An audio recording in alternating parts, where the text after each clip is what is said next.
स्वागतार्थे आरक्षण निघालेलं आहे आमचं आणि या माध्यमातून शेवट विकास करणं महत्त्वाचं आहे की जळगाव शहराचा सार्वजनिक विकास कसा करता येईल त्याच्यासाठी आम्ही प्रयत्न करणार आहोत. तर कसं मागच्या वेळेलाही बघा तुम्ही आम्ही 2 वेळेला दिलं 2018 आल्यानंतर अडीच वर्षात आम्ही 2 लोकांना संधी दिली. त्याच्यामध्ये स्वतः सीमा भोळे होते त्यांचा 13-14 महिन्यात राजीनामा देऊन आपण भारतीताई सोनवणेला आपण संधी दिली. तर असा प्रयत्न केला जाईल संघटनेच्या माध्यमातून जास्तीत जास्त न्याय देण्याचा प्रयत्न असेल. त्याचं आरक्षण आज जाहीर झालेलं आहे. जळगाव महानगरपालिकेला ओबीसी महिला आरक्षण आरक्षित करण्यात आलेलं आहे. आपण कसं बघता त्याकडे?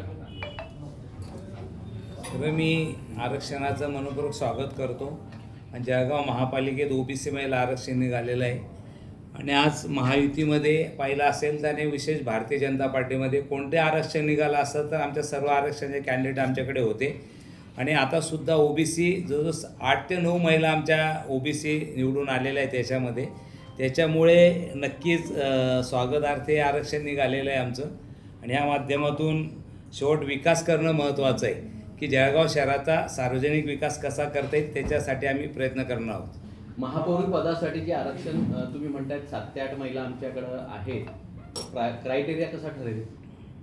क्रायटेरिया असं आहे की थोडी सिनियरिटी पाहिलं जाईल की बाबा जे दुसऱ्यांदा तिसऱ्यांदा कोण निवडून आलेलं आहे आणि सर्व आमचे नेते सर्व बसून कोर कमिटी याच्यातून निर्णय घेतला जाईल आणि मग चर्चा होऊन त्याच्यातून मार्ग काढतील. त्याच्यातून भाजपात राजकीय वर्तुळात अशी चर्चा आहे की उज्ज्वला बेंडाले असतील, दीपमाला काळे असतील, या सिनियर नगरसेविका आहे त्यांचं नाव चर्चेत आहे. नव्याने ज्या पहिल्यांदा निवडून आलेले आहेत वैशाली पाटील यांचं देखील नाव चर्चेत आहे.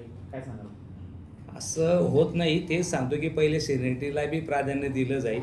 वर्षानुवर्ष काम करणाऱ्या कार्यकर्ता म्हणून यालाही प्राधान्य दिलं जाईल.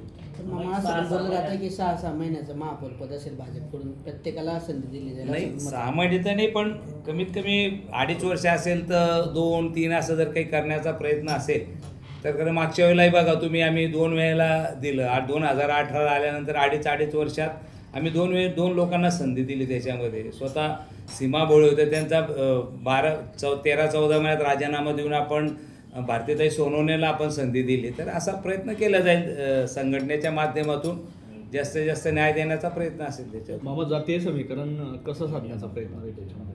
आणि आता ते सर्व मिळून ठरवूनच आमच्या पक्षामध्ये काही एकट्याला अधिकार नसतात. सर्व मिळून बसून चर्चा होऊन त्याच्यातून मार्ग निघतो. कधीपर्यंत 2.5 वर्षासाठी आरक्षण आहे. 2.5 वर्षामध्ये किती महापौर पाहायला मिळतील?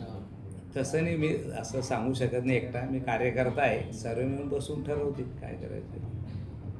कधीपर्यंत नाव निश्चित होईल मामा? काय हे आता तारखा कार्यक्रम लागेल महापौरचा. कार्यक्रम लागल्यानंतर त्याच्या अगोदर ठरवू 2 दिवस कार्यक्रम लागल्यानंतर. काही या संदर्भात गिरीश बोलशी वगैरे चर्चा झाली प्राथमिक? नाही आता आरक्षण निघालं आता बोलू सर्व ठरवतील सर्व मिळून ठरवू.